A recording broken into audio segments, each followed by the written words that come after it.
ఈ చెప్పులు కుట్టుకునే డిఎల్ మూడి ఆ మాటలు గుర్తు తెచ్చుకుంటూ, టీబీ ఉన్న, అనారోగ్యంతో ఉన్న, ఇంత రక్తం కక్కుకుంటూ ఇంత సేవ చేసిన, ఇంత నమ్మకంగా ఈయన సేవ చేశాడే, నేను దేవుని కోసం బ్రతకాలి, నేను దేవుని సేవ చేయాలి, ఆయన నాకు ఒక మాదిరి అయ్యాడు, ఆయన ఒక నాకు మార్గాన్ని చూపించాడు, నన్ను ఇన్స్పైర్ చేశాడు అని చెప్పులు కుట్టుకునే వ్యక్తి ఏం చేశాడు తెలుసా?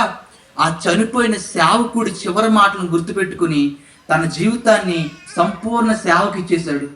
సంపూర్ణ సేవకి ఇచ్చేసి మొత్తం స్కూల్లో, కాలేజీలో ఉన్న పిల్లలందరినీ దేవుని సన్నిధికి తీసుకొచ్చేవాడు. అమ్మా, చెప్పులు కుట్టుకుని ఆయన 1,000,000 మందిని రక్షించాడు. 1,000,000 మందిని రక్షించాడు.